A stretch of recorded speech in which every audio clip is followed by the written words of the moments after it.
pencarian teknik paling sederhana dan efektif untuk digunakan dalam melakukan program ulang pikiran bawah sadar. Teman-teman, jika Anda selama ini pernah mencari informasi beragam teknik yang bisa digunakan untuk melakukan program ulang pada pikiran, ya, atau memprogram ulang pikiran Anda, maka saya yakin Anda bisa menemukan ada banyak sekali beragam cara, beragam teknik yang ditawarkan. Nah, dalam video kali ini saya akan mencoba, ya, memaparkan beragam teknik-teknik yang ada, yang pernah saya pelajari, dan tentu saja saya akan kupas berdasarkan pengetahuan teori yang pernah saya pelajari dan berdasarkan pengamatan dari pengalaman praktek. Saya Yuwan Yudhistira, hipnoterapis klinis aktif, ya. Informasi terkait dengan layanan hipnoterapi saya bisa Anda lihat di website saya hipnoterapi.ws. Dan sebagai seorang hipnoterapis yang aktif, saya banyak sekali bekerja sama dengan klien dan membantu klien melakukan program ulang pada pikiran bawah sadarnya. Nah, untuk bisa saya melakukan itu dengan efektif, maka saya telah mencoba belajar dari berbagai macam sumber dan mencoba mempraktekannya. Dan berdasarkan apa yang saya pelajari dan berdasarkan pengalaman praktek, ya, terhadap ketemu klien-klien tadi, saya ada tahu ada beberapa teknik yang sangat efektif, tetapi bisa dikatakan rumit untuk bisa Anda lakukan sendiri, mandiri. Dan saya juga menemukan misalnya ada teknik yang mudah, ya, tetapi sebenarnya keefektifannya diragukan. Nah, dalam video kali ini saya akan membeberkan semuanya itu untuk bisa Anda pelajari. Nah, sebelum kita lanjutkan, seperti biasa, bumper dulu.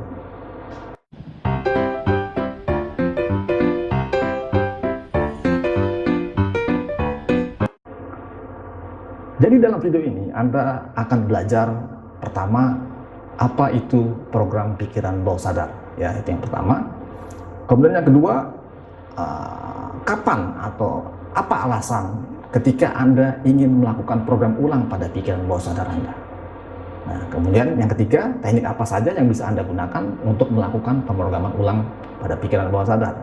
Dan nanti juga saya akan memberikan tips, ya, teknik yang paling simple yang bisa Anda lakukan sendiri untuk melakukan pemrograman ulang pikiran tanpa bantuan terapis. Jadi saya harap dengan berbekal informasi yang akan saya share dalam video ini, yang akan Anda pelajari dalam video ini, Anda akan mengetahui cara melakukan pemrograman ulang pada pikiran bawah sadar Anda sendiri tanpa bantuan terapis, ya. Sehingga nanti saya harap Anda bisa memiliki program-program pikiran yang mendukung untuk kesehatan lahir dan batin dan untuk mendukung kesuksesan hidup Anda. Nah, tapi saya minta jika Anda merasakan manfaat dari video ini, jangan lupa like, share, subscribe, ya. Itu akan sangat membantu sekali sehingga banyak orang akan tahu terhadap informasi yang akan saya share ini. Nah, teman-teman, kita akan mulai, ya, penjelasan dalam video ini dengan menjelaskan apa itu pikiran, apa itu program pikiran, ya. Jadi, dan mengapa Anda ingin melakukan pemrograman ulang pada pikiran. Nah, saya akan menjelaskan dengan bahasa yang sederhana saja. Jadi apa itu program pikiran? Program pikiran adalah suatu program yang tersimpan di dalam pikiran, ya, yang akhirnya itu mengendalikan perilaku kita, perilaku manusia, ya. Nah, jadi kalau kita bicara program yang ada dalam pikiran dan akhirnya mempengaruhi perilaku, saya ingin mengatakan bahwa program-program ini sering sekali tidak kita sadari. Jadi artinya saya, Anda, ya, banyakkan di antara kita itu tidak pernah benar-benar mengetahui dan tidak pernah benar-benar menyadari adanya program-program yang dimaksud, adanya program-program yang berjalan di dalam pikiran bawah sadar kita, ya, karena dia tersembunyi di dalam pikiran bawah sadar kita. Nah, tetapi sesungguhnya teman-teman, kita bisa melacak, ya, keberadaan, ya, dari program-program ini, dari pengaruhnya ya yang muncul di dalam pola pikir kita, di dalam pola ucap kita, di dalam pola tindakan kita, ya, yang ujung-ujungnya akan mempengaruhi hidup kita, mempengaruhi penghasilan kita, nasib kita. Jadi kita bisa mendeteksinya dari hasil atau yang muncul keluar, ya, begitu. Jadi inilah kemudian mengapa, ya, menjawab Anda mungkin ingin melakukan pemrograman ulang pada pikiran bawah sadar Anda. Kenapa? Karena tadi sudah saya jelaskan bahwa program pikiran ini, yang tadi sudah saya jelaskan, itu bisa mempengaruhi perilaku Anda. Jadi bagaimana Anda bersikap, bagaimana Anda berpikir, berucap, bertindak, ya, semuanya akan mempengaruhi hidup Anda, nasib Anda, penghasilan Anda. Dan ini dipengaruhi oleh program yang berjalan dalam pikiran Anda. Nah, maka jika akhirnya Anda misalnya menyadari, ya, ada satu program yang tidak mendukung Anda untuk Anda mencapai satu tujuan tertentu, ya, misalnya membuat Anda sakit-sakitan, membuat Anda lemah, membuat penghasilan Anda pas-pasan, maka program pikiran itu, ya, perlu segera Anda ganti, ya, atau diprogram ulang dan dirubah menjadi program pikiran yang mendukung keberhasilan Anda, kesehatan Anda, kesuksesan Anda. Nah, contoh program pikiran, ya, di dalam diri kita yang tidak mendukung untuk mencapai kesehatan atau kesuksesan itu seperti apa? Ya, sebenarnya banyak sekali, ya, banyak sekali. Saya akan memberikan satu contoh dulu, ya, supaya Anda paham, ya, yang saya maksud dengan program pikiran ini yang mempengaruhi bahkan sampai ujung-ujungnya kepada nasib kita, pada penghasilan kita. Misalnya, ini contoh yang banyak sekali digunakan, ya, yaitu misalnya ada satu program di dalam pikiran kita yang mengatakan bahwa uang, ya, itu bisa membuat seseorang menjadi jahat. Uang itu bisa membuat seseorang menjadi sombong. Ya.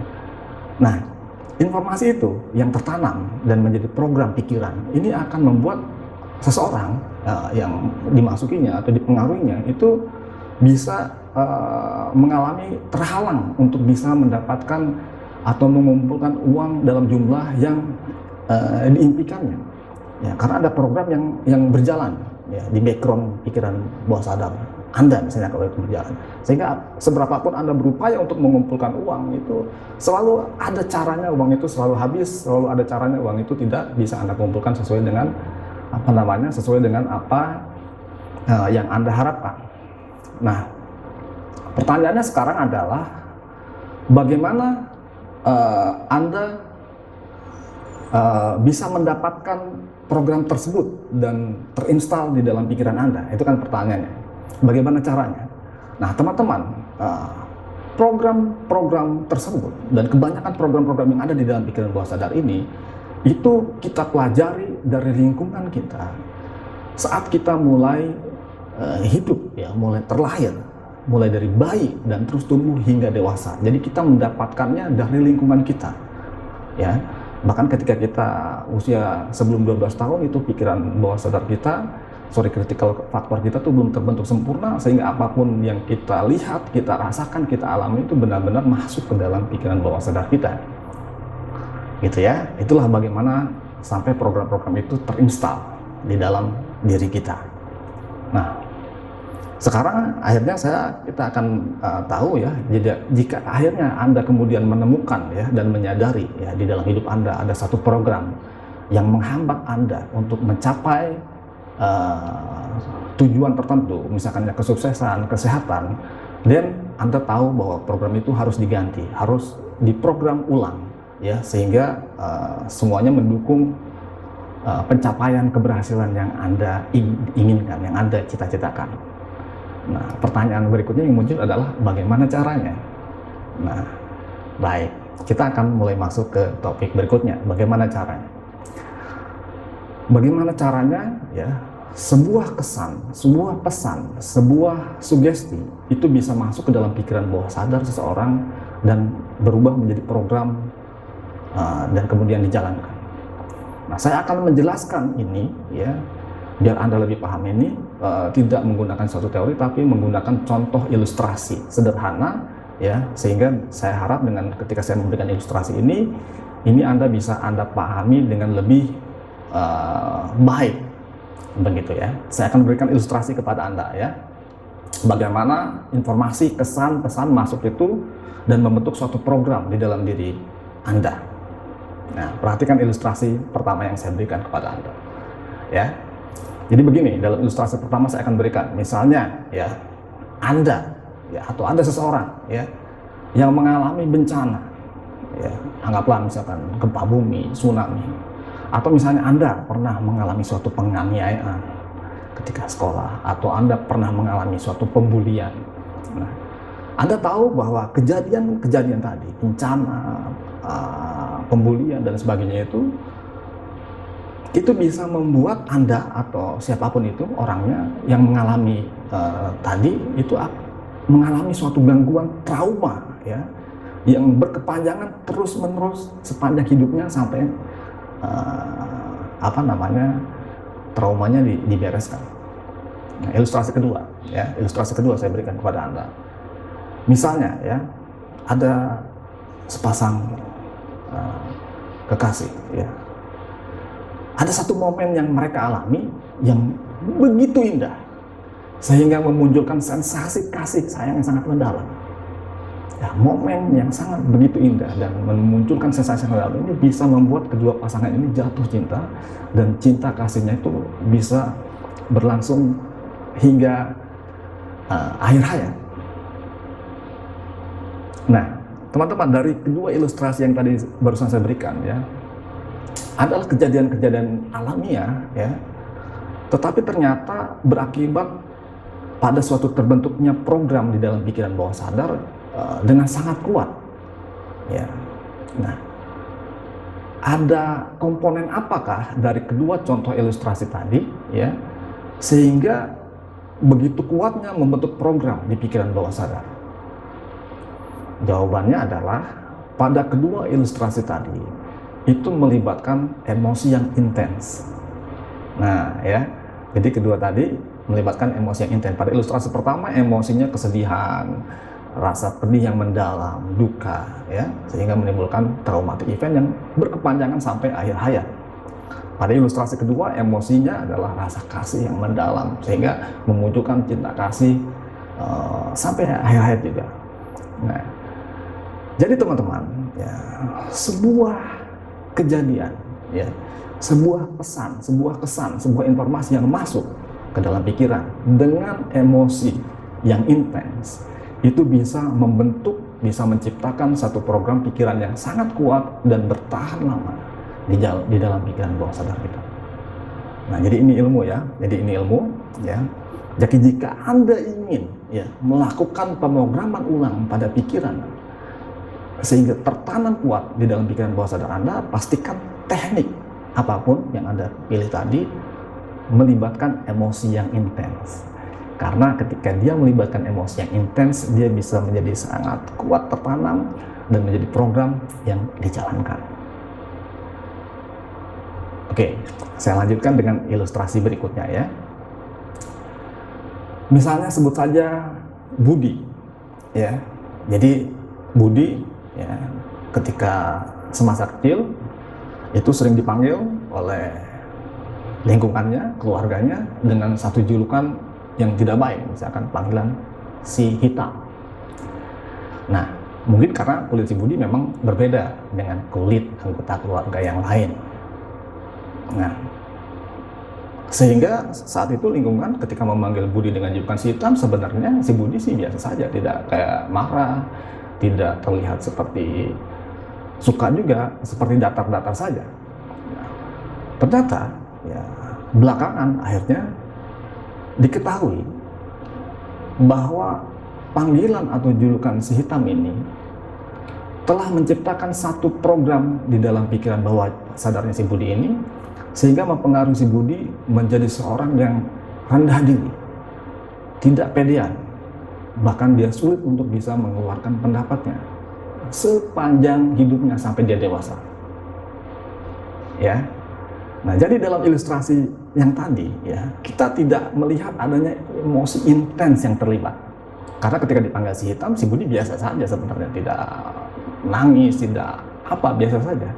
Tetapi kenapa dalam ilustrasi tadi kita ketahui akhirnya membentuk suatu program yang sangat kuat dan bahkan mempengaruhi si Budi sampai ketika si Budi dewasa.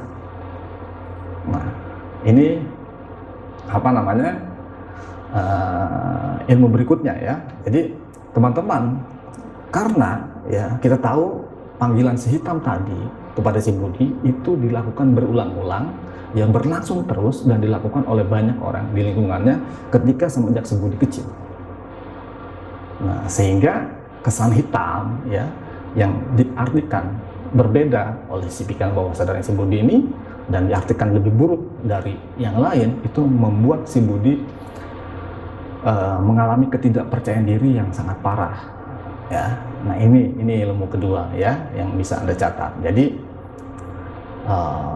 pengulangan atau repetisi ya terhadap suatu pesan, terhadap suatu kesan, sugesti, itu bisa membuat pesan atau kesan, sugesti atau saran informasi yang masuk itu membentuk suatu program pikiran yang sangat kuat di dalam diri manusia.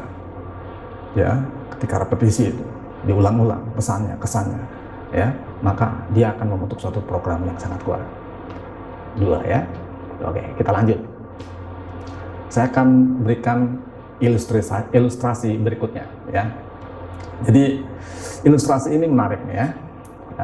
Misalnya kita ada satu kekasih, ada sepasang kekasih yang saling mencintai. Nah, tiba-tiba sesaat sebelum menikah, ya, pihak keluarga laki-laki ini, ya, sebut saja Budi lagi gitu ya, orang tua si Budi ini akhirnya mengajak si Budi untuk mendatangi orang pintar, ya, orang pintar, ya, orang pintar beda ya, orang pintar, ya, jadi yang dianggap punya ilmu yang tinggi. Nah, tujuannya orang tua ini ketika membawa si Budi ke orang pintar ini untuk biasa meminta hitung-hitungan. Nah, kira-kira berdasarkan tanggal lahir atau segala macam, ini si Budi dengan pasangannya ini cocok nggak gitu, biasanya gitu. Dan ternyata dari hitung-hitungan orang pinter ini, ya, seorang pinter mengatakan bahwa ini Budi ini nggak cocok nih sama pasangannya. Dan orang pinter ini mengatakan kalau dipaksakan nih pernikahannya bisa jadi nanti rumah tangganya ini akan seret ekonominya dan mungkin akan banyak sekali kecekcokan karena ini nggak cocok gitu, menurut hitung-hitungan. Nah, pada saat mendengar itu, si Budi mungkin berupaya untuk mencoba menolak, ya, sehingga akhirnya dia tetap melanjutkan pernikahan. Tapi tahukah teman-teman, kata-kata si orang pintar ini, ya, sudah terlanjur menghantui Budi, dan tanpa terasa Budi mulai bisa melihat pembenaran, ya, ketika ya, dia mengalami goncangan rezeki dalam rumah tangganya yang pada dasarnya sebenarnya biasa saja, ya, dan mulai ada percekcokan, perselisihan. Budi mulai mendengar pembenaran, jangan-jangan benar nih apa yang dikatakan seorang pintar ini. Ditambah lagi ketika si Budi berkonsultasi dengan keluarganya, si orang keluarganya mengatakan, nah ini, berarti benar apa yang dikatakan seorang pintar ini, ya. Jadi ya singkat cerita akhirnya terjadilah perceraian pada keluarganya si Budi. Nah, pada ilustrasi ini teman-teman, ya, pertama saya ingin mengatakan bahwa ketika seorang pintar ini menyampaikan, tidak ada emosi intens yang terlibat, ya, karena orang pintar ngomong ya Budi cuma bengong bertanya-tanya begitu saja, dan tentu saja kejadiannya sekali, tidak ada pengulangan, cukup datang sekali ke orang pintar dan ngomong. Nah, tapi kenapa pengaruh kata-kata si orang pintar ini begitu kuat menancap di pikiran bawah sadar si Budi, sehingga akhirnya seolah-olah ya, lambat laun tanda kutip ramalannya ini mewujud menjadi nyata. Ya, tidak ada emosi instan, tidak ada pengulangan. Ada apa ini? Ada komponen apa? Nah, teman-teman, ya, ini ilmu ketiga, ya, ini ilmu ketiga yang bisa Anda catat. Ternyata pesan atau kesan atau informasi yang disampaikan oleh figur otoritas itu akan sangat kuat pengaruhnya, sehingga pesan, kesan, dan informasi atau sugesti yang disampaikan itu akan bisa membentuk satu program di pikiran dan dijalankan. Nah, teman-teman, jadi hingga sampai ini kita sudah mencatat 3 hal, ya, yang bisa mempengaruhi bagaimana sebuah informasi, pesan-pesan, sugesti ini benar-benar masuk dan membentuk satu program pikiran yang akhirnya ujung-ujungnya sangat kuat dijalankan dan mempengaruhi hidup, bahkan bisa mempengaruhi rezeki, mempengaruhi rumah tangga, dan lain sebagainya. Nah, saya mungkin akan menambahkan satu komponen lagi yang bisa Anda catat ya. Jadi selain menggunakan muatan emosi yang intens, ya, nanti ketika Anda ingin melakukan program ulang pada pikiran ya, selain melakukannya secara berulang atau repetisi, dan selain menggunakan kekuatan figur otoritas ya, untuk mempengaruhi program itu tertanam kuat di dalam pikiran bawah sadar Anda, saya akan menambahkan satu komponen lagi. Apa itu ya yang bisa Anda gunakan? Yaitu Anda bisa melakukan pemrograman ulang itu ketika pikiran Anda rileks, ya. Jadi Anda bisa melakukan itu ketika pikiran Anda rileks. Pikiran rileks itu pikiran seperti apa sih gitu? Bingung kadang-kadang orang. Jadi pikiran rileks itu adalah pikiran yang malas mikir, pikiran yang nggak pakai mikir, ya. Pikiran yang tidak menganalisa, itu pikiran yang rileks. Jadi ketika Anda dengan sengaja ingin melakukan program ulang pada pikiran bawah sadar Anda, baik dengan melakukan pengulangan maupun menggunakan muatan emosi yang intens ya, dengan melakukan proses visualisasi, nanti akan saya jelaskan. Pastikan Anda melakukannya ketika pikiran Anda rileks. Pikiran Anda rileks itu artinya tidak menganalisa, ya, malas mikir, gitu ya. Nah, ini ilmu berikutnya ya. Jadi ada 4 komponen yang saat ini sudah Anda ketahui. Jika Anda ingin menggunakan semua komponen tadi dalam melakukan programan ulang, ya, maka tentu hasilnya saya yakin akan sangat dahsyat, membentuk suatu program yang baru di dalam pikiran bawah sadar Anda, tertanam kuat dan dijalankan. Nah, teman-teman, saya akan memberikan sedikit bocoran kepada Anda bahwa seorang hipnoterapis ya, yang cakap dan handal selalu menggunakan 4 komponen ini, ya, atau 4 faktor ini dalam proses terapinya. Jadi dia selalu membentuk figur otoritas di dalam dirinya dia, kemudian dia selalu mendayagunakan atau mengutilisasi emosi, kemudian pesannya berulang-ulang, dan dilakukan ketika critical faktornya atau ketika pikirannya rileks. Oke. Nah, teman-teman, pertanyaannya sekarang, bagaimana ya persisnya ya menggunakan 4 komponen tadi ya, teknik paling sederhana yang bisa Anda praktekkan melakukan program ulang tadi pikiran bawah sadar Anda tanpa dibantu oleh seorang terapis, seorang hipnoterapis. Nah, ini kan saya membuat video ini di mana Anda mungkin tidak berkesempatan untuk bisa menjumpai terapis yang cakap dan handal. Nah, bagaimana Anda bisa memanfaatkan keempat komponen ini sehingga Anda bisa melakukan pemrograman ulang sendiri tanpa bantuan hipnoterapis. Jadi silakan Anda catat ya, dan saya akan berikan tipsnya. Jadi tips pertama ya adalah Anda harus sudah benar-benar memiliki goal, program yang jelas, program seperti apa yang ingin Anda tanamkan di dalam pikiran bawah sadar Anda. Misalnya Anda ingin memiliki program menjadi seorang yang rajin berolahraga, atau Anda ingin menanamkan program di pikiran bawah sadar Anda seseorang yang pandai menghasilkan uang, ya, pandai berjualan, apapun itu. Jadi Anda harus jelas dulu program seperti apa yang ingin Anda tanamkan. Nah, kemudian yang kedua adalah pastikan ya Anda mengetahui hal buruk apa yang mungkin terjadi jika goal atau program ini tidak berhasil Anda capai ya, atau tidak berhasil Anda miliki.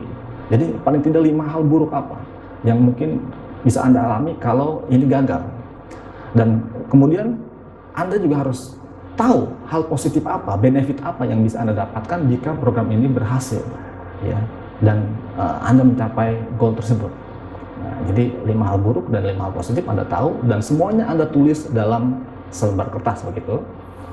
Nah, berikutnya setelah Anda catat itu goal Anda dan 5 hal buruk, 5 hal positif ya, Kemudian Anda juga bisa mengutilisasi, misalkan menggambarkan dalam kertas tersebut orang-orang yang berpengaruh ketika Anda mencapai program ini. Misalkan Anda bisa menggambar wajah istri Anda di situ, orang tua Anda, sehingga kalau Anda mencapai itu, inilah orang-orang yang akan Anda bahagiakan misalnya, ya, sehingga ini menjadi satu figur otoritas.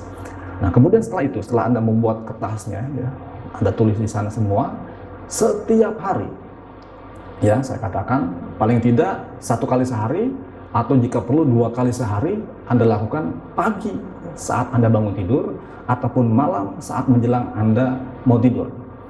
Apa yang harus Anda lakukan?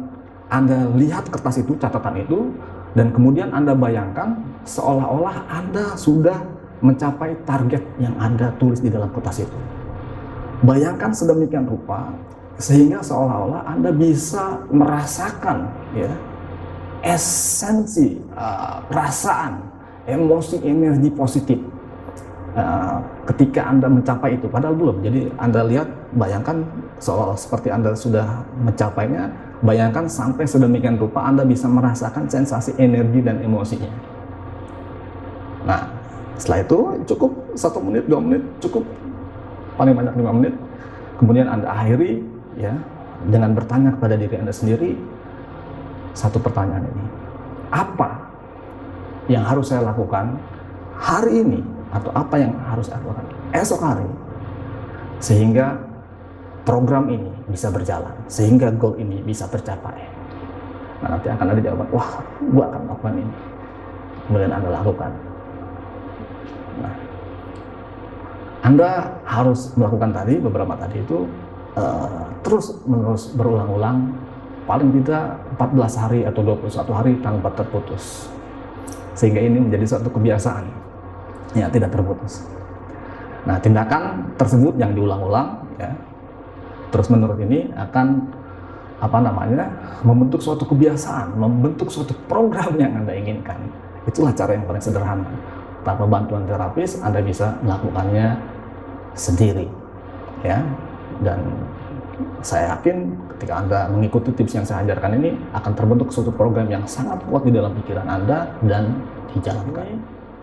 Kita telah bersama-sama belajar, ya. Pertama, apa itu program pikiran dan mengapa Anda ingin melakukan program ulang pikiran Anda.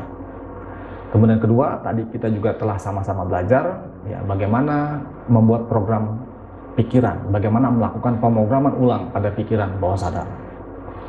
Kemudian yang ketiga, tadi kita juga telah sama-sama belajar hal yang paling simpel, yang paling sederhana yang bisa Anda lakukan untuk membuat pemrograman ulang pikiran bawah sadar Anda sendiri tanpa bantuan terapis. Yaitu dengan tadi melakukannya secara berulang-ulang, melibatkan emosi, ya, melibatkan tokoh-tokoh yang berpengaruh, ya, dalam hidup Anda, ya, dan Anda lakukan itu dalam kondisi pikiran yang rileks. Teman-teman, saat ini, ya, kami sedang mencari orang-orang yang ingin belajar dan mempraktekkan seni memberdaya diri Pancuran 1000.